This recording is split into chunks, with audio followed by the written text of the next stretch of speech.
नमस्कार.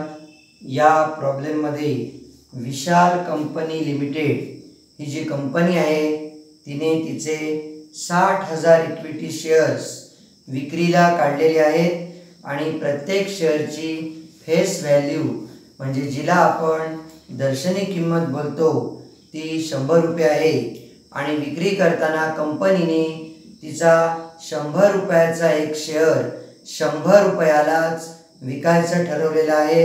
त्याला म्हणतात इश्यू ऑफ शेअर्स ॲट पार. आता कंपनीने शेअरवरचे 100 रुपये मागवताना अर्जासोबत मागवले आहेत 20 रुपये. अलॉटमेंटच्या वेळी म्हणजे प्रत्यक्ष शेअरचं भागधारकांमध्ये वाटप करताना मागवलेले आहेत 30 रुपये. फर्स्ट कॉलच्या वेळी मागवलेले आहेत 30 रुपये आणि सेकंड कॉल म्हणजे ज्याला आपण इथे फायनल कॉल बोलतो ते करताना मागवलेले आहेत 20 रुपये. कंपनीने जरी 60,000 इक्विटी शेअर्स विक्रीला काढलेले असले तरी प्रत्यक्षात कंपनीकडे 50,000 शेअर करताच अर्जदारांकडून अर्ज आलेले आहेत. म्हणून 50,000 इक्विटी शेअरवरचे प्रत्येकी 20 रुपये प्रमाणे अर्जदारांकडून कंपनीकडे जमा होतील 10 लाख. त्याची पहिली एंट्री होणार bank account debit 10 lakh to equity share application account 10 lakh being application money on 50,000 equity shares at the rate of ₹20 each received. आता अर्जासोबत आलेली संपूर्णच्या संपूर्ण रक्कम म्हणजे 10 लाख ही आपण इक्विटी शेअर कॅपिटल अकाउंटला ट्रान्सफर करू शकतो. म्हणून ताबडतोब दुसरी एंट्री करावी लागणार. Equity share application account debit 10 lakh to equity share capital account 10 lakh being application money on 50,000 equity shares at the rate of ₹20 each transfer to equity share capital account.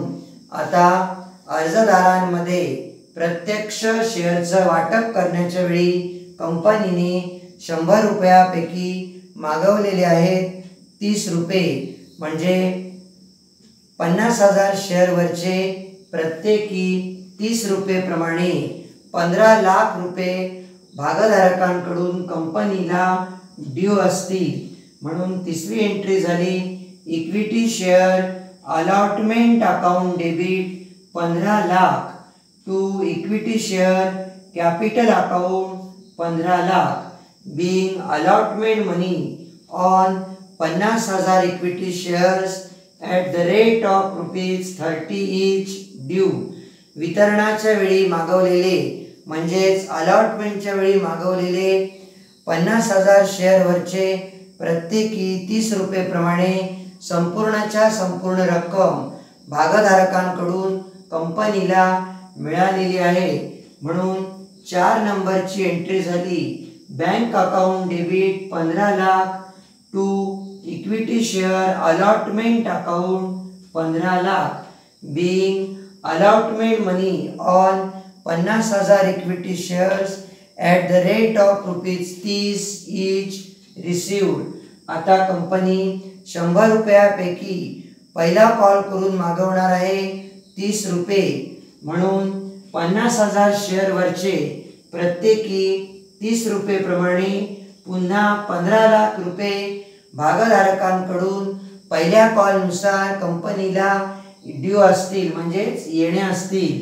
त्याची 5 नंबरची एंट्री झाली equity share first call account debit 15 lakh to equity share capital account 15 lakh being first call money on 50,000 equity shares at the rate of ₹30 each due.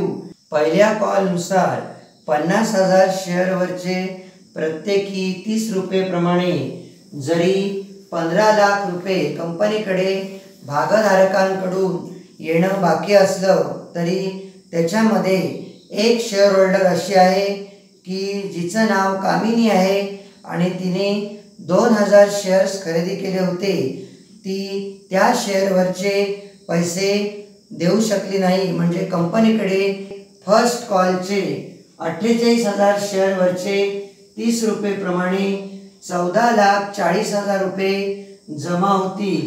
त्याची entry बघा. Bank account debit 14,40,000 to equity share first call account 14,40,000 being first call money on 48,000 equity shares at the rate of ₹30 each received.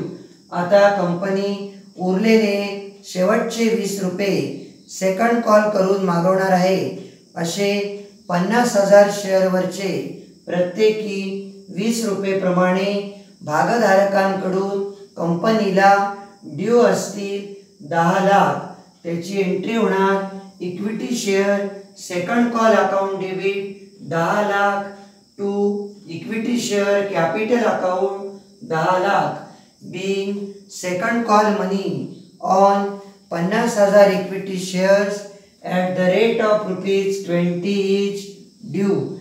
आता final call नुसार म्हणजे शेवटच्या second call नुसार 50,000 शेअरवरचे प्रत्येकी 20 रुपये प्रमाणे जरी कंपनीला 10 लाख रुपये येणं बाकी असलं तरी सुद्धा कामिनी या शेअर होल्डर्सनी जिने 2000 शेअर्स खरेदी केले होते तिने पुन्हा फायनल कॉलची रक्कम देण्यास सुद्धा ती असमर्थ ठरली आहे. म्हणजे फायनल कॉलचे म्हणजे सेकंड कॉलचे सुद्धा 48,000 शेअरवरचे प्रत्येकी 20 रुपये प्रमाणे कंपनीकडे जमा होतील 9,60,000. म्हणून 8 नंबरची एंट्री झाली.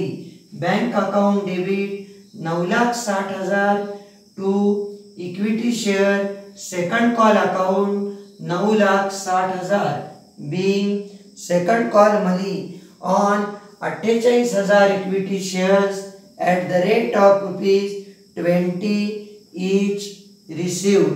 आता कंपनीने असा निर्णय घेतला आहे की कामिनी नावाची जी शेअर होल्डर आहे ती तिच्याकडे असलेल्या 2000 शेअरवरचा फर्स्ट कॉल आणि सेकंड कॉल असे दोन्ही कॉलचे रुपये देऊ शकली नाही.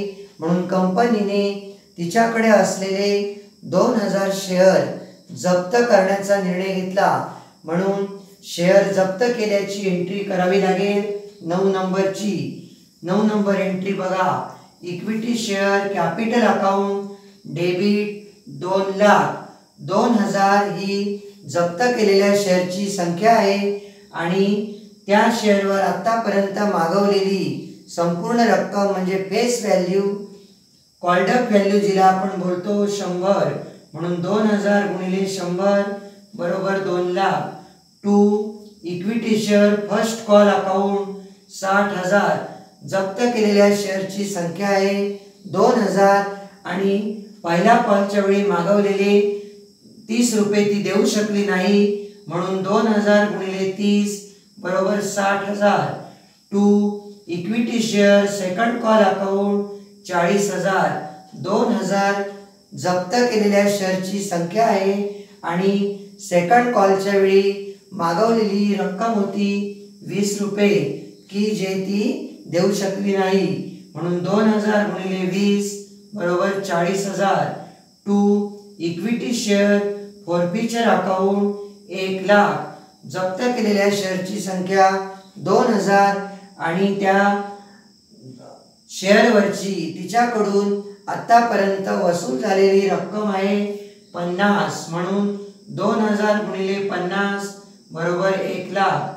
being 2000 equity shares forfeited due to non payment of first call and second call.